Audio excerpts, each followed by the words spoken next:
Welcome to Biozone academy.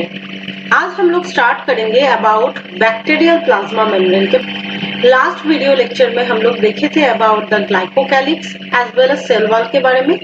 आज हम लोग स्टार्ट करेंगे अबाउट प्लाज्मा मेम्ब्रेन। तो स्टार्ट करने से पहले एक बार हम लोग जो डिटेल स्ट्रक्चर होता है इनके सब प्रोकैरियोटिक सेल उसी को एक बार स्टडी कर लेते हैं। Now here you can see a prokaryotic cell. ठीक है, अब ये जो प्रोकैरियोटिक सेल है इसका जो आउटर लेयर होता है उसी को हम लोग क्या बोलते हैं, that is the outer layer is also known as glycocalyx. Just within glycocalyx presence a cell wall and within the cell wall क्या रहता है, that is the cell membrane.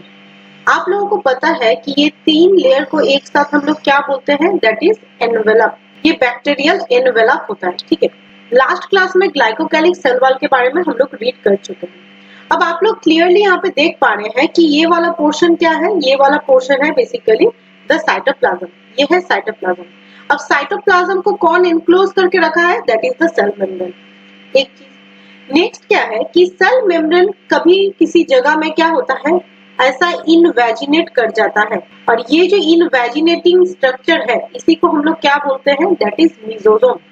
आज हम लोग इस लेक्चर में अबाउट मीजोसोम के बारे में भी स्टडी करेंगे जो कि बहुत ही इंपॉर्टेंट की रोल प्ले करता है। और आप लोग यहाँ पे क्या देख पा रहे हैं अबाउट राइबोसोम। ये जो राइबोसोम है आप लोग क्लियरली देख पा रहे हैं कि ये प्लाज्मा मेम्ब्रेन के साथ ही क्या है, एसोसिएटेड। और एक राइबोसोम आप यहाँ पे देख पा रहे हैं कि कुछ ये थ्रेड लाइक स्ट्रक्चर के ऊपर भी है। ये वाला स्ट्रक्चर को हम लोग राइबोसोम बोलते हैं। लेकिन ये जो थ्रेड लाइक स्ट्रक्चर आप लोगों को दिख रहा है इसी को हम लोग क्या बोलते हैं, दैट इज mRNA। तो mRNA के ऊपर अगर राइबोसोम अटैच रहता है तो उसी को हम लोग क्या बोलते हैं, पॉलीराइबोसोम और पॉलीसोम। देखो यहाँ पे कितना सारा राइबोसोम, 1 2 3 और भी ज्यादा राइबोसोम्स अटैच रहता है ऑन द mRNA, जिसको हम लोग क्या बोलेंगे, पॉलीराइबोसोम और पॉलीसोम। तो पिक्चर आप लोगों को आई गेस क्लियर है। अभी हम लोग स्टडी करते हैं अबाउट द प्लाज्मा मेम्ब्रेन। तो प्लाज्मा मेम्ब्रेन जो होता है in case of prokaryotic cell, वो कहाँ पे रहता है, inner to the cell wall. अभी हम लोग पिक्चर में भी देखें कि वो सेल वॉल के जस्ट नीचे ही रहता है। और क्या देखें कि जो साइटोप्लाज्म को सराउंड करके रखता है। लेकिन ये जो प्लाज्मा मेम्ब्रेन है, ये प्लाज्मा मेम्ब्रेन किस चीज से बनता है, ये बेसिकली बनता है फॉस्फोलिपिड से। किससे बनता है, फॉस्फोलिपिड से। Phospho means phosphate group and lipid, lipid and phosphate जुड़ा के जो कंपोजिशन बनाता है उसी से क्या होता है, बैक्टीरियल प्लाज्मा मेम्ब्रेन बनता है, जो कि generally by layer in nature होता है। बाई लेयर क्या है ये हम लोग पढ़ेंगे जब हम लोग यूकैरियोटिक सेल का प्लाज्मा मेम्ब्रेन स्टडी करेंगे। क्यों सेम होता है, क्योंकि ये बात हम पहले भी बताए कि जो द यूकैरियोटिक सेल होता है और जो प्रोकैरियोटिक सेल होता है उसका जो नेचर ऑफ प्लाज्मा मेम्ब्रेन होता है वो सेम होता है। Same in case of prokaryotic cell as well as in case of eukaryotic cell. ठीक है, अब ये जो प्लाज्मा मेम्ब्रेन है ये बेसिकली कैसा होता है, ये बेसिकली होता है semi permeable in nature. Semi permeable मतलब क्या है, सेमी मतलब पार्शियली परमिएबल, मतलब ये सारे चीज को परमिट नहीं करता है कि वो सेल के बाहर जाए और सेल के अंदर आ जाए। और इसको हम लोग क्या बोलते हैं, दैट इज सिलेक्टिवली परमिएबल। एक एनालॉजी लेके हम लोग समझते हैं, जैसे कि एक वीआईपी पर्सन है। वीआईपी पर्सन का क्या है, घर के बाहर सिक्योरिटी गार्ड रहते हैं और सिक्योरिटी गार्ड सभी इंसान को अंदर आने भी नहीं देते हैं या अंदर से बाहर भी नहीं जाने देते हैं। ठीक है, तो वो कैसा हो गया, नेचर सिलेक्टिवली परमिएबल। जिसके पास गेट पास रहता है उसी को सिर्फ अंदर आने का परमिशन मिलता है। वैसे ही जो प्लाज्मा मेम्ब्रेन होता है वो सेमी परमिएबल और सिलेक्टिवली परमिएबल होता है। ठीक है, अब ये जो प्लाज्मा मेम्ब्रेन है आप लोग अभी पिक्चर में देखिए कि प्लाज्मा मेम्ब्रेन इनवेजिनेट हो जाता है और क्या बनाता है, that is the mesosome like structure. ये जो मीजोसोम है, ये मीजोसोम बहुत ही इंपॉर्टेंट एक की रोल प्ले करता है इन केस ऑफ बैक्टीरिया। क्या, उसके बारे में हम लोग डिस्कस करेंगे। तो ये जो मीजोसोम है, सपोज ये है सेल वॉल, यहाँ पे आप लोग मीजोसोम का सिर्फ जूम पिक्चर देख पा रहे हैं, और ये है प्लाज्मा मेम्ब्रेन। तो देखिए जो प्लाज्मा मेम्ब्रेन है ये क्या हो रहा है, इनवेजिनेट करता है। तो इस वाले स्ट्रक्चर को हम लोग क्या बोलते हैं, दैट इज ट्यूब्यूल्स। इसको हम लोग क्या बोलेंगे, दैट इज ट्यूब्यूल्स। और इसी के अंदर कुछ बेसिकल, ऐसा कुछ बेसिकल लाइक स्ट्रक्चर आप लोगों को दिख रहा है, इसी को हम लोग क्या बोलेंगे, बेसिकल। और कुछ लैमेली लाइक स्ट्रक्चर भी दिख रहा है। तो क्या हो गया, जो मीजोसोम है बेसिकली ये 3 स्ट्रक्चर से बनता है।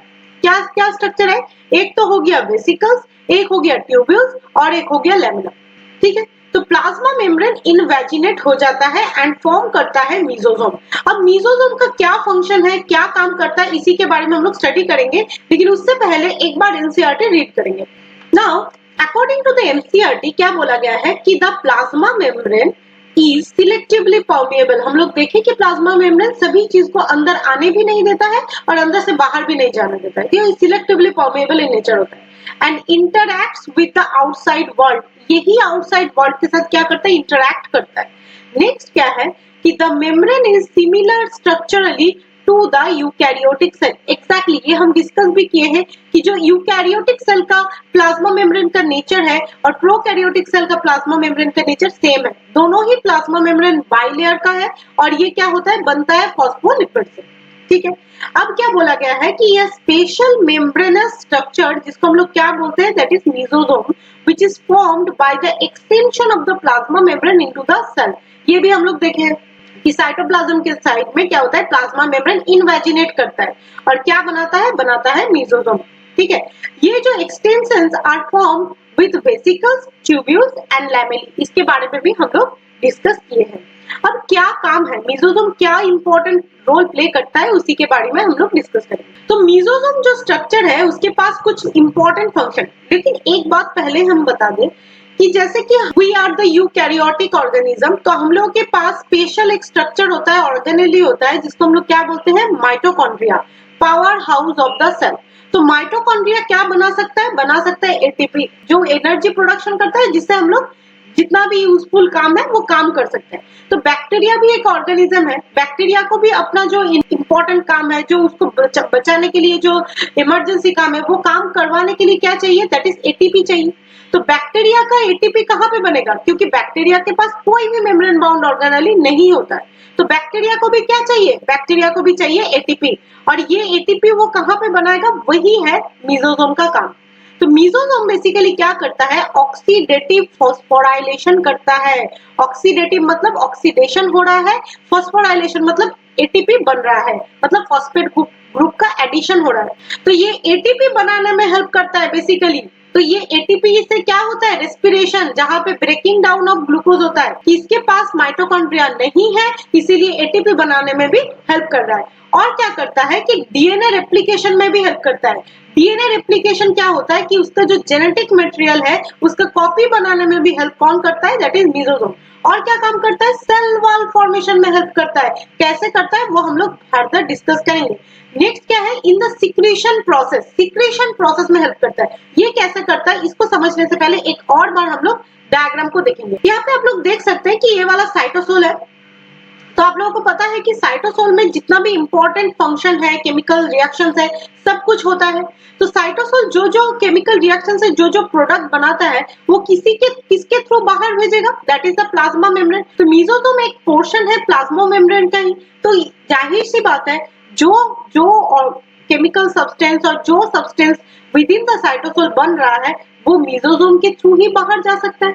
तो मीजोसोम यहाँ पे क्या फंक्शन प्ले कर रहा है, दैट इज सिक्रीशन में हेल्प कर रहा है, बाहर उसको भेजने में हेल्प कर रहा है। समझ आया।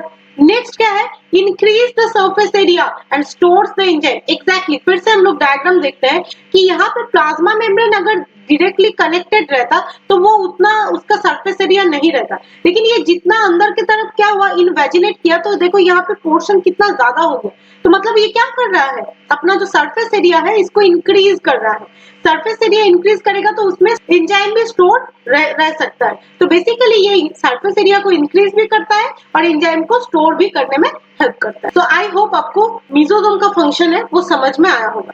नेक्स्ट क्या लिखा हुआ है एनसीईआरटी में वो भी एक बार हम लोग रीड कर लेते हैं। तो बेसिकली ये क्या करता है, डीएनए रेप्लिकेशन में हेल्प कर रहा है, और क्या है, सेल वॉल फॉर्मेशन में हेल्प कर रहा है, distribution to the daughter cell, DNA replicate करके उसको डॉटर सेल तक भेजने में भी हेल्प कर रहा है, और क्या कर रहा है, रेस्पिरेशन में हेल्प कर रहा है। कैसे हेल्प कर रहा है, अभी हम लोग यहाँ पे देखें कि एटीपी सिंथेसिस में हेल्प कर रहा है, सिक्रीशन प्रोसेस में हेल्प कर रहा है, इसी के बारे में भी हम लोग रीड किए। और क्या है, increase the surface area of the plasma membrane and enzyme content. तो जितना सरफेस एरिया इंक्रीज होगा उसमें क्या कर पाएगा, वो स्टोर भी कर पाएगा एंजाइम को।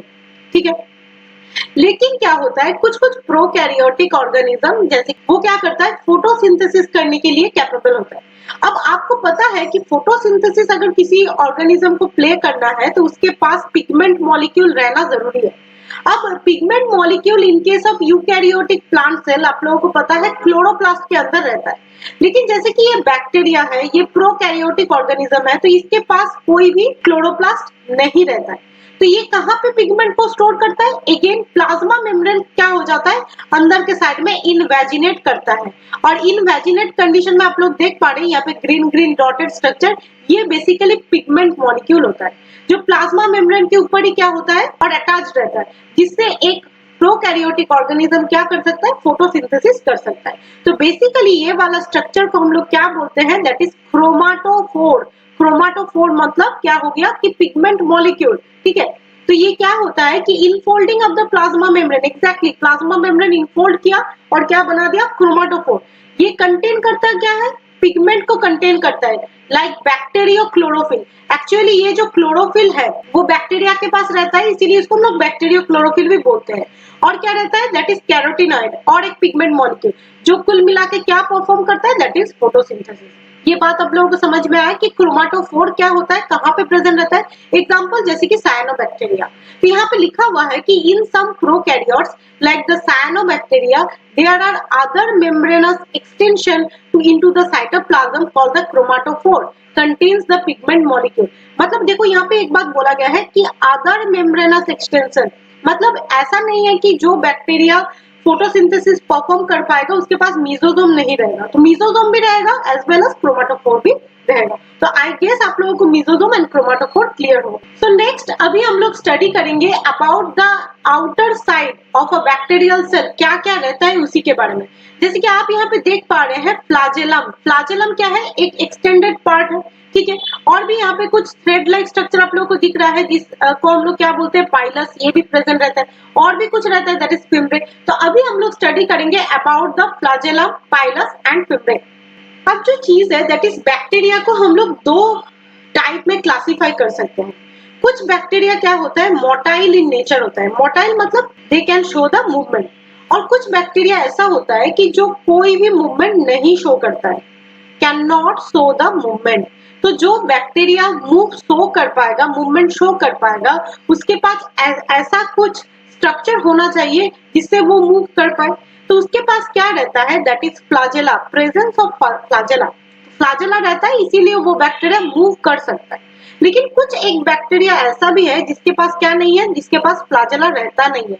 तो जिसके पास फ्लैजेला नहीं है तो वो कैसे मूव शो कर पाएगा, वो मूवमेंट नहीं शो कर पाएगा, ठीक है।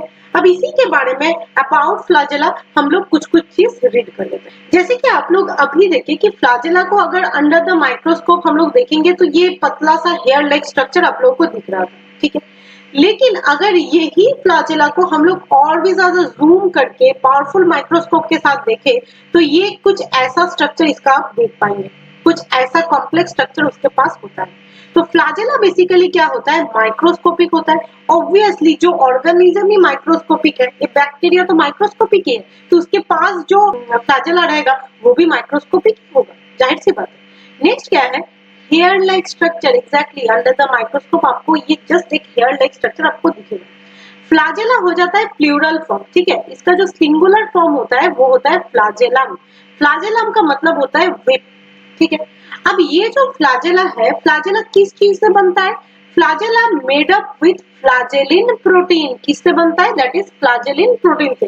तो ये बहुत ही इजी है, फ्लैजेला बनता है फ्लैजेलिन प्रोटीन। अब ये जो फ्लैजेला है आप लोग देख पा रहे हैं यहाँ पे कि इस फ्लैजेला के पास क्या है, तीन पोर्शन आप लोगों को दिख रहा है। एक पोर्शन क्या हो गया, that is the basal body. Basal body क्या होता है, एकदम बेस में जो पोर्शन रहता है उसको हम लोग क्या बोलेंगे, बेसल बॉडी। बेसल बॉडी के ऊपर एक और स्ट्रक्चर आप लोग देख पा रहे हैं जिसको हम लोग क्या बोलते हैं, हुक। थोड़ा ब्रॉडर एक पोर्शन होता है जिसको हम लोग क्या बोलते हैं, दैट इज हुक। और एकदम ऊपर क्या रहता है, दैट इज फिलामेंट। एकदम थ्रेड लाइक स्ट्रक्चर रहता है जिसको हम लोग बोलते हैं फिलामेंट। तो एक फ्लैजेला बेसिकली तीन पार्ट में डिवाइडेड है, एक हो गया बेसल बॉडी, एक हो गया हुक और एक हो गया फिलामेंट। अब जो बेसल बॉडी है यहाँ पे आप लोग देख पा रहे हैं 4 रिंग, 1 2 3 एंड 4, ये 4 रिंग स्ट्रक्चर आपको दिख रहा है। एकदम बाहरी रिंग को हम लोग क्या बोलेंगे, L ring, then P ring, then MS ring and then C ring. Basically ये जो रिंग लाइक स्ट्रक्चर है जो कि बेसल बॉडी में रहता है, बॉटम पोर्शन में रहता है, ये बेसिकली किस में हेल्प करता है, एक बैक्टीरिया को मूव करवाने हेल्प करता है थ्रू द रोटेशन। बेसिकली ये जो रिंग है ये क्या करता है, रोटेशन शो करता है, और रोटेशन से क्या होता है, बैक्टीरिया मूव कर सकता है। ठीक है, अब ये जो बेसल बॉडी के ऊपर थोड़ा ब्रॉडर पोर्शन आप लोगों को दिख रहा है, जिसको हम लोग क्या बोलेंगे, हुक। ये हुक वाला एरिया बेसिकली एक कनेक्टिंग पॉइंट है in between filament and basal body. ठीक है, और एकदम ऊपर क्या रहता है, that is the filament like structure, जो कि एकदम ऊपरी पोर्शन होता है। तो बेसिकली एक फ्लैजेला 3 ही पार्ट से बनता है, basal body, hook and filament. Next, अभी ये फ्लैजेला का फंक्शन क्या है आप लोगों को पता है। एक तो फंक्शन है कि मूव करवाने में हेल्प करता है, मूवमेंट शो करने में हेल्प करता है। सेकेंड, और एक इंपॉर्टेंट फंक्शन प्ले करता है to detect the environmental condition और चेंज। कोई भी पीएच रिलेटेड चेंज हो गया या कुछ टेम्परेचर रिलेटेड चेंज हो गया, ये समझने में और इसको सेंस करने में बैक्टीरिया को कौन हेल्प करता है, दैट इज फ्लैजेला। तो कुल मिला के फ्लैजेला के पास 2 काम हो गया, एक हो गया मूवमेंट करवा सकता है बैक्टीरिया को, सेकेंड क्या हो गया, एनवायरमेंटल पीएच एंड टेम्परेचर को डिटेक्ट करवा सकता है। तो आई होप कि आप लोगों को फ्लैजेला समझ में आया होगा। नेक्स्ट, और भी 2 एक्सटर्नल स्ट्रक्चर बैक्टीरिया के पास होता है, एक क्या होता है, दैट इज पीली, और एक होता है फिम्ब्री। फिम्ब्री जो स्ट्रक्चर होता है वो पीली से भी बहुत ज्यादा छोटा है, इसीलिए जो मैं जो डायग्राम शो की थी वहां पे पीली स्ट्रक्चर आप लोगों को दिख रहा था, लेकिन फिम्ब्री स्ट्रक्चर नहीं दिख रहा था। तो पीली एग्जैक्टली हो जाता है ये प्लूरल फॉर्म, और सिंगुलर में इसको हम लोग क्या बोलेंगे, पाइलस। ठीक है, तो हेयर लाइक माइक्रोफाइबर्स, तो ये भी हेयर लाइक ही होता है, अभी हम लोग पिक्चर देखें।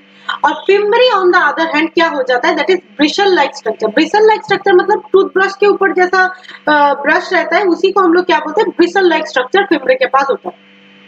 अब ये जो पीली है, पीली किससे बनता है, पीलिन प्रोटीन से बनता है। जैसे कि फ्लैजेला बन रहा था फ्लैजेलिन प्रोटीन से, वैसे पीली बनता है पीलिन प्रोटीन से। ठीक है, आई होप आपको समझ में आया होगा। और ये जो फिम्ब्री है, फिम्ब्री किससे बनता है, ये भी पीलिन प्रोटीन से ही बन सकता है, और जिसको हम लोग क्या बोलते हैं, फिम्ब्रिन प्रोटीन से बनता है। ठीक है, अब ये जो पीली है, पीली किस में हेल्प करता है, ये बैक्टीरियल कंजुगेशन में हेल्प करता है। बैक्टीरियल कंजुगेशन एक type of primitive sexual reproduction हो जाता है in case of prokaryotic organism और बैक्टीरिया, जहां पे क्या होता है, जेनेटिक मटेरियल ट्रांसफर होता है from one bacteria to the next bacteria. तो इसमें कौन हेल्प करता है, दैट इज पीली। पीली इसमें हेल्प करेगा, लेकिन फिम्ब्री एज सच कुछ काम नहीं करता है। वो क्या काम करता है, अटैचमेंट करने में हेल्प करता है। मतलब कोई एक बैक्टीरिया किसी एक जगह में कुछ एक सरफेस में जाके अटैच करेगा, कॉलोनाइज करेगा, उसमें कौन हेल्प करेगा, that is fimbriae.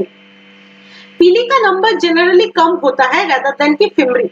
Fimbriae about एक बैक्टीरियल सेल में 400 से 500 भी हो सकता है थ्रू आउट द सर्फेस, बहुत हाई नंबर में रहता है, लेकिन पीली उससे बहुत कहीं गुना कम नंबर में रहता है। पीली जो है ये larger than the fimbriae, fimbriae से तो बड़ा है, इसीलिए जब हम लोग माइक्रोस्कोप के अंदर देखते हैं तो पीली तो नजरअंदाज होता है, लेकिन फिम्ब्री स्मॉलर देन पीली होने के कारण इसको हम लोग अंडर द माइक्रोस्कोप नहीं देख पाते। ठीक है, लास्ट जो चीज है, ये जो पीली है ये किसमें रहता है, only on gram negative bacteria. अभी तो आप लोगों को पता चल गया है कि ग्राम नेगेटिव बैक्टीरिया क्या होता है, ग्राम पॉजिटिव बैक्टीरिया क्या होता है। तो पीली सिर्फ और सिर्फ किसमें रहेगा, ग्राम नेगेटिव बैक्टीरिया में रहेगा। वेरएज फिम्ब्री दोनों ही बैक्टीरिया में आपको दिखेगा, एक हो गया ग्राम पॉजिटिव, एक हो गया ग्राम नेगेटिव। तो आई होप आपको पीली एंड फिम्ब्री समझ में आया होगा। तो कुल मिला के फ्लैजेला, पीली एंड फिम्ब्री तीनों बैक्टीरियल सेल के आउटर साइड में दिखता है, जिसमें फ्लैजेला का काम क्या है, मूवमेंट शो करवाना, पीली का काम क्या है, बैक्टीरियल कंजुगेशन में हेल्प करना, और फिम्ब्री का काम क्या है, दैट इज अटैचमेंट करवाने में हेल्प करता है। तो आई होप ये लेक्चर वीडियो आप लोगों को समझ में आया होगा। अगर वीडियो अच्छा लगा हो तो please do subscribe to my channel. Thank you so much.